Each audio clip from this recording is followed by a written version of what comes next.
So guys ये sword model का season 1 का लास्ट एपिसोड है। सो गाइस स्वॉर्ड मॉडल के इस पार्ट में हमें दिखाया जाता है कि मिस ली के पास में साउथ वुडियन नाम का एक लड़का आ जाता है। वो हमें बताता है कि आज वो 3 साल बाद यहाँ पर वापस लौट के आया है, क्योंकि पहले के वक्त में उसे केवल एक भिखारी समझा जाता था, लेकिन अब वो स्वॉर्ड सेंट के जनरेशन का एक डिसाइपल बन चुका है और ये सब कुछ मुमकिन हो पाया है उसकी ताकत की वजह से। साथ ही अब वहाँ पर उसका एक साथी भी आ जाता है। मिस ली उन दोनों को ही बताते हैं कि किल्लांशु को व्हाइट इवेंट के बारे में पहले ही पता चल गया था, और वैसे हम ये भी जानते हैं कि आप लोग बहुत ही मेहनत भी करते हैं, इसीलिए आप दोनों चलकर हमारे यहाँ पर आराम कर सकते हैं। लेकिन शाहपुरियन इस बारे में सोच रहा था कि उसका स्वागत करने के लिए यहाँ पर मॉर्निंग क्यों नहीं आई, उसे तो उसके लिए जरूर आना चाहिए था। साथ ही वहाँ पर यहाँ के मास्टर भी नहीं आए, तो उसके साथ ही कहता है कि मेयर की वाइफ बहुत पोलाइट है, जिसके बाद फिर वो दोनों ही अंदर की तरफ जाने लगते हैं। इसके बाद अब हमें उस ईविल मास्टर लड़की को दिखाया जाता है, जो कि ये सब कुछ वहीं पर छुप कर देख रही थी, और वो ये कहती है कि इस छोटी सी सिटी के लोग दोबारा से जीवन की ओर जाने लगे हैं। लेकिन उस इविल मास्टर के लिए सबसे जरूरी चीज ये थी कि वो किस तरीके से एक नए डेमन को मॉर्निंग के अंदर जन्म दे सके। इसके बाद अब हमें लिन माइचिन को दिखाया जाता है, जो कि डायरेक्टर चू के पास में पहुंच जाता है। वो उनसे कहता है कि आपने मुझे किस लिए बुलाया है। तो हेड मास्टर उससे कहते हैं कि क्या तुम मेरे साथ में एक जगह पे चलना चाहोगे। तो बाइचिन कहता है कि हाँ जरूर, और फिर वो उन्हीं के साथ में किसी जगह पे जाने लगता है। लेकिन बाइचिन के मन में ये सवाल था कि आखिर वो लोग जा कहाँ पर रहे हैं, इसीलिए वो हेड मास्टर से पूछता है कि हम लोग कहाँ पर जा रहे हैं। हेड मास्टर उससे कहते हैं कि प्रिंसिपल ने कहा है कि वो तुमसे मिलना चाहते हैं। तो बाइचिन कहता है कि मैंने ये सुना था कि यहाँ के प्रिंसिपल तो रहे ही नहीं। तो डायरेक्टर चू उससे कहते हैं कि ये सब कुछ र्यूमर्स थे, इसलिए ऐसी बातों पर ध्यान मत दिया करो। जिसके बाद वो उनके साथ में यहाँ से जाने लगता है। बाइचिन इस बारे में सोचता है कि आखिर प्रिंसिपल कौन होंगे, लिन टाइजू या फिर वो जिनजियो, जिनको शायद मेरे ख्याल से वाइन का काफी ज्यादा शौक है। यहाँ तक कि वो तो हमेशा ही शराब के नशे में धुत रहते हैं, जिसकी वजह से उनकी किडनी तक खराब होने लगी थी, और हो सकता है कि शायद वो बहुत ही जल्द स्वर्ग भी सिधार जाए। ये भी हो सकता है कि ये सारी की सारी अफवाहें झूठी उड़ाई जा रही हो। लेकिन बाइचिन के मन में ये भी सवाल था, साथ ही उसे डर भी लग रहा था या फिर प्रिंसिपल को उससे काम क्या हो सकता है। जिसके बाद फिर वो लोग प्रिंसिपल ऑफिस में पहुंचने ही वाले थे।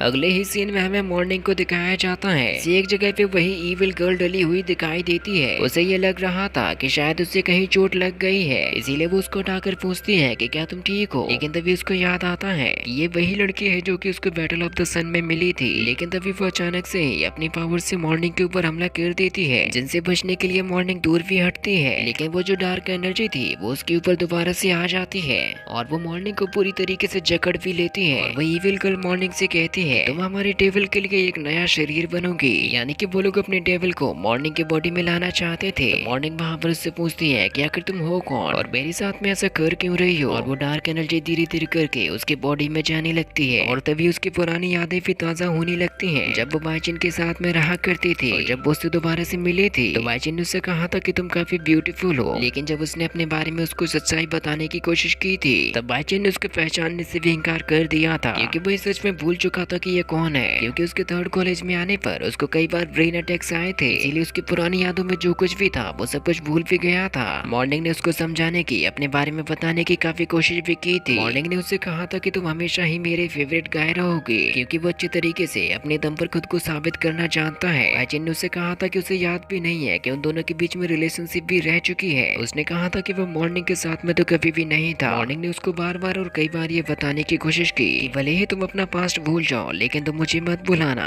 जब फिनियो ने लिन बाइचिन के ऊपर हमला किया था, तो मॉर्निंग ने उसको जान बचाने के लिए खुद सामने आ गई थी, जिससे कि उसको भी काफी ज्यादा चोट लग भी गई थी। और बाइचिन ने उसी वक्त उससे कहा था कि मेरी गर्लफ्रेंड बनने का इतना कर्ज तो तुम्हें चुकाना ही पड़ेगा। मॉर्निंग को धीरे धीरे करके अपने वो सभी के सभी लम्हे याद आते हैं जितने भी उसने बाइचिन के साथ में बिताए थे, क्योंकि वो डार्क एनर्जी उसको पूरी तरीके से पजेस कर लेती है। इसके बाद अब हमें लिन बाइचिन और डायरेक्टर को दिखाया जाता है, जो कि प्रिंसिपल ऑफिस के पास में पहुंच चुके थे। तो डायरेक्टर चू सबसे पहले दरवाजे को खटखटाते हैं, जिसके बाद पर जैसे ही दरवाजा खुलता है वो दोनों ही अंदर की तरफ चले भी जाते हैं। लेकिन वहाँ पर तो प्रिंसिपल वाइन पीकर पड़े हुए थे। तो बाइचिन डायरेक्टर से कहता है कि क्या आप ये अब भी कहेंगे, लोग जो इनके बारे में कहते हैं वो गलत कहते हैं। लेकिन तभी वहाँ पर डायरेक्टर चू लिन बाइचिन को धक्का दे देते हैं और खुद यहाँ से बाहर निकलकर बाइचिन को फंसा देते हैं। बाइचिन यहाँ से बाहर निकलने की काफी कोशिश करता है, लेकिन डोर के लॉक हो जाने की वजह से वो बाहर नहीं निकल पाता। लेकिन उसके मन में ये सवाल था कि आखिर डायरेक्टर ने ऐसा किया क्यों। और वैसे भी ये तो एक कॉलेज है, अगर वो उसको फंसाना चाहते तो वो उसे किसी दूसरी जगह पे ले जाते, जिस जगह को कोई दूसरा बंदा भी खोज ना सके। लेकिन ये तो कॉलेज है, यहाँ पर कोई भी आ सकता है। वहाँ पर प्रिंसिपल की आँख खुल जाती है और वो बाइचिन से कहते हैं कि तुमसे मिलकर खुशी हुई बच्चे। इसी के साथ में ये सीजन 1 का लास्ट एपिसोड खत्म हो जाता है, जो कि हमें कई सारे सवाल भी देकर गया है कि लिन बाइचेन को यहाँ पर क्यों फंसाया गया और क्या मॉर्निंग सच में डेविल बन जाएगी, उसका क्या होगा, मॉर्निंग और लिन बाइचेन दोबारा से एक हो पाएंगे।